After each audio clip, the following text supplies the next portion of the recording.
एक बार 3 बजे हम शौच के लिए कमंडल उठाया तो जंगल जैसे एक बार 3 बजे हम शौच के लिए कमंडल उठाया तो जंगल में जाना होता था। कोई शौचालय की ऐसा तो अभी कुछ वर्षों से शौचालय का ऐसी व्यवस्थाएं बनी नहीं, तो ग्रामीण आदि देशों में कहीं शौचालय पूरे नगर में नहीं होती थी, वो तो अभी व्यवस्थाएं हुई।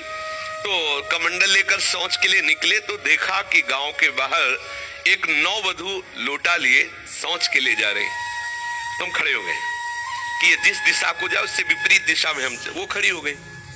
फिर विचार किया कि हमें लगता है ये यहीं शौच में बैठना चाहती, तो हमने रफ्तार बढ़ाई। जब रफ्तार बढ़ाई तो देखा कुछ दूर आगे जा रहे, तो लगा कि ये तो पीछे खड़ी थी, आगे हमारा ये था कि हम कभी डरने वाली स्थिति में अपने को नहीं खड़ा करते हैं। हमारे मन में आया नहीं नहीं ये मेरा भ्रम है, वो हमसे आगे निकल गई होगी। जब वो आगे गई तो हम पीछे मुड़े तो देखा हमारे दूसरे रास्ते में खड़ी। अब हमें पक्का विश्वास हो गया कि ये कोई स्त्री नहीं है, कोई पतित आत्मा है जो इस रूप में है। तो जोर से भगवान नाम उच्चारण खत्म किया, ना कोई भय और ना वो हमें दोबारा दिखाई दी। एक बार ऐसा हुआ कि सैमसी में जहाँ गुरु आश्रम है तो एक खंडेर था, और हमें खंडेर बहुत प्रिय है शुरू से। ऐसा मतलब बिगड़ेल स्थान, पुराना वृक्ष या ऐसे कोई कुटिया, ऐसे पहले संन्यास मार्ग में ऐसे रहना अच्छा लगता था कि जहाँ जिसका किसी काल। तो रात्रि में उस खंडहर में जाकर के लेटे, वहां के लोगों ने रोका, आश्रम वाले लोगों ने, वहां मत जाइए।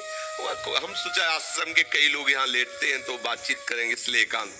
यही गए तो अंदर मंत्र चल रहा था और एक छोटी सी टार्च सिराने, छोटी सी घड़ी दुप दुप वाली, क्योंकि उसे पता चले ना कि मतलब टाइम का। तो ऐसे रख के वैसे से थोड़ा ही लेटे तो उस समय जटाएं बड़ी बड़ी थी इतनी, तो ऐसे उनको तकिया की तरह जटा रखे। तो ऐसा लगा जैसे कोई हमें बहुत जोर से दबाने की चेष्टा कर रहा है। तो ऐसे देखा तो मुझे स्पर्श जैसा भी हुआ कि जैसे कोई कड़ा हाथों में एकदम। ऐसा कैसे हो सकता है जब हम मंत्र जप रहे हैं? तो कोई ऐसा कैसे हो सकता है कि कोई अशुभ आत्मा किचके? तो टार्च लिया, बाहर निकले, कोई नहीं। मुझे लगा कि मेरी मानसिक बिगड़ेल बुद्धि हमको भयभीत करना चाहती है। नहीं नहीं मैं नहीं मान। एक मन ने कहा यहां से हटके, वहां से हमको जिद्दी स्वभाव था, नहीं देखूं कैसा क्या। फिर वही जाके सोए। थोड़ी ही देर में फिर स्पष्ट अनुभव हुआ कि ऐसे। तब हम बैठ गए तत्काल मंत्र जपते हुए। फिर हम कहा अब यहाँ ठीक नहीं है, क्योंकि बार बार विक्षेप डालेगा। मंदिर में गए, उन लोगों से बोले अब जानते कि वहां है, आप क्यों गए ऐसा? तो हमने जीवन में देखा है कि अगर कहीं ऐसी प्रेत आत्मा आदि हो, वो आपको परेशान नहीं कर सकती। आपको जैसे गोकर्ण के सामने धुंधकारी प्रकट हुआ, कभी वो अग्नि बनता, कभी वो ये बनता, कभी भेड़ बनता, कभी सिंह, समझ गए अधोगति को प्राप्त। लेकिन कोई ऐसा नहीं कि उनका अनिष्ट करे और रो के कह रहा था कि मेरा उद्धार कर दो, मेरा कल्याण कर दो।